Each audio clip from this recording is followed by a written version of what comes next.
ये प्रश्नोत्तर मुख्यतः कुंडलिनी साधना कर रहे साधकों को सामने रख के बनाए गए हैं। इनका लाभ वृद्ध, वयस्क, गृहस्थ, महिलाएं एवं किशोर भी उठा सकते हैं। वे अपने जीवन के आधार में सुधार ला सकते हैं। मैं जो जानकारी दे रही हूँ बस अध्यात्म को समझने की ओर एक कदम है। नमस्कार, मैं तीर्थ बोल रही हूँ। अनामिका का प्रश्न आया कि सूक्ष्म शरीर में स्थित मुख्य 3 ग्रंथियाँ कौन कौन सी हैं? ये जीव को कैसे संसार में बांधती हैं? ये कहाँ स्थित है? ग्रंथि भेदन से पहले और बाद की जीव की स्थिति को स्पष्ट कर दें। मैंने कहा ठीक है, मैं बताती हूँ। ग्रंथि एक संस्कृत शब्द है जिसका अर्थ है गांठ, जो शरीर में प्राण के प्रवाह को अवरुद्ध करता है। योग में ग्रंथियां प्राण को सुषुम्ना नाड़ी के माध्यम से उठने से रोकती है। अतः यह आध्यात्मिक विकास में एक बाधा स्वरूप है। यहाँ हम मुख्यतः 3 ग्रंथियों के बारे में ज्ञान प्राप्त करेंगे।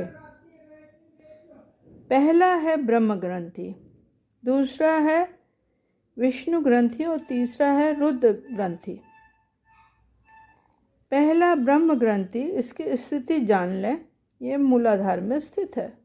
कुछ ज्ञानी इसे मूलाधार और स्वादिष्ठान चक्र के बीच में बताते हैं। इसकी प्रकृति तमस है। अराजकता, सुस्ती, चिंता, उदासीनता एवं अज्ञानता है। यह आसक्ति के रूप में अभिव्यक्त है, जो उच्च ज्ञान के मार्ग में बाधा डालती है। अर्थात यह भौतिक लगाव का प्रतीक है। ग्रंथि भेदन के बाद इसके भेदन के पश्चात कुंडलिनी ऊर्ध्वगामी होती है और चेतना का विस्तार होता है।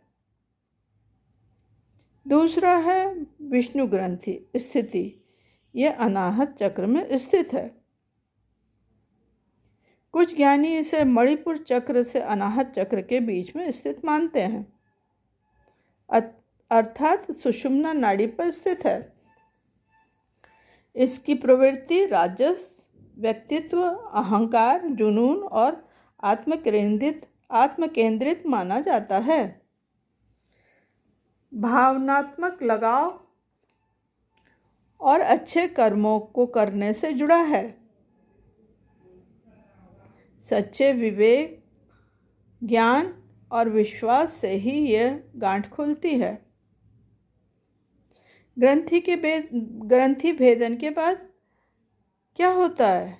अब योगी के पास ऊर्जा के सार्वभौमिक स्रोत तक पहुँच होती है तथा ब्रह्मांड के रहस्यों को समझने का सामर्थ्य उत्पन्न होता है। तीसरी ग्रंथि है रुद्र ग्रंथि स्थिति। यह तीसरी ग्रंथि है जो आज्ञा चक्र में स्थित है। कुछ ज्ञानी इसकी स्थिति सुषुम्ना नाड़ी पर या विशुद्धि चक्र और आज्ञा चक्र के बीच मानते हैं। इसकी प्रवृत्ति शुद्धता, संतुलन, सद्भाव, रचनात्मकता और सकारात्मकता है और यह नियंत्रित करता है मानसिक और बौद्धिक गौरव को।